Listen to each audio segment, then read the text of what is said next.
ما ينفعش نادي الزمالك الكبير يرقص على السلم، يبقى في حالة توهان، لا طال بلح الشام ولا عنب اليمن.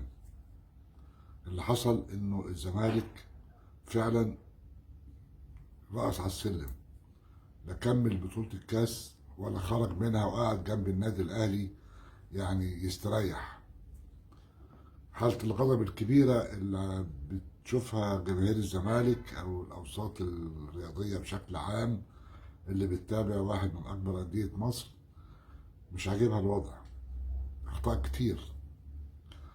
ادارة ملف كرة القدم في نادي الزمالك فاشل، بيضيع وقت كتير قوي في مسألة البحث، وفي تردد كبير في اتخاذ القرارات.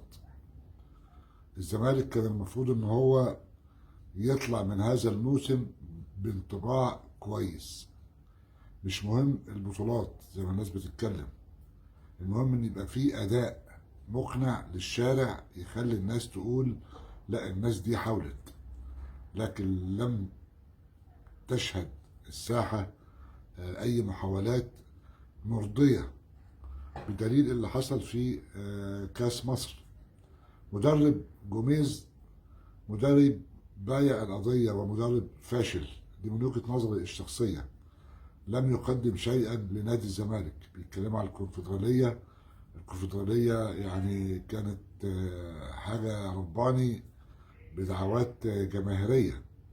المستويات في الدوري ما حصلتش من سنين طويلة. عدد الهزايم في الدوري أرقام قياسية. الفريق بكل أسف تحول لملطشة أي فرقة ممكن إن هي تغلبه أو إن هي تاكل عليه عيش. عدد كبير من اللعيبة لا تصلح إنها تلعب في فريق نادي الزمالك. أنا بتكلم كراجل متابع لحالة فريق كبير المفروض إن هو بيمثل الجناح الثاني لكرة القدم المصرية. يعني لما تيجي تدور على حاجة صح داخل كرة القدم في نادي الزمالك مش هتلاقي.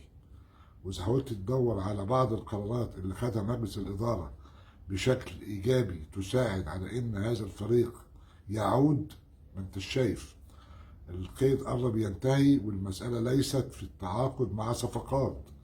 القصة إطلاقا مش هي التعاقد مع زيزو أو بن شرقي.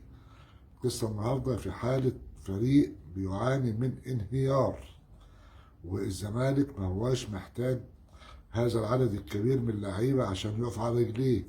الزمالك عنده عدد لا بأس به، وكل المطلوب 2 لعيبة بالكتير أو 3 مع شوية الناشئين اللي اتظلموا.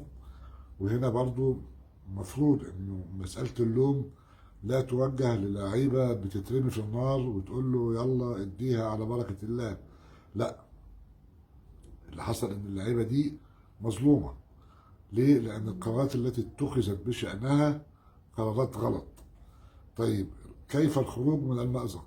الخروج من المأزق محتاج مواجهة، محتاج شجاعة، محتاج قرارات، محتاج انه يبقى المجلس الإدارة هو المسؤول بشكل كبير. ما يبدوش كما لو كان هناك عملية ضغوط عليه بتؤثر في اتخاذ قرارات. مجلس الإدارة عليه ان هو يخرج للناس وانه يكلم الناس وانه يواجه بكل الحقائق. لانه مجلس الإدارة النهارده بيحط نفسه تحت المقصلة، بيدي فرصة لمن يشمت انه يعني يعود، وبيدي فرصة لكل من يريد انه يعني ينال من الزمالك انه ينال.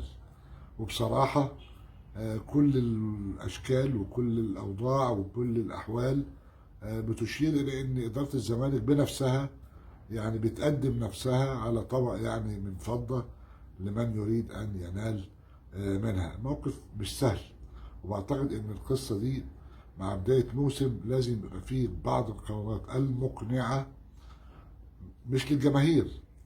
الجماهير هي اللي يعني الوقود اللي بيدفع النادي انه ياخد خطوات للامام، ولا يمكن اطلاقا ان تكون هذه الجماهير هي الوقود اللي بيحرق في النادي.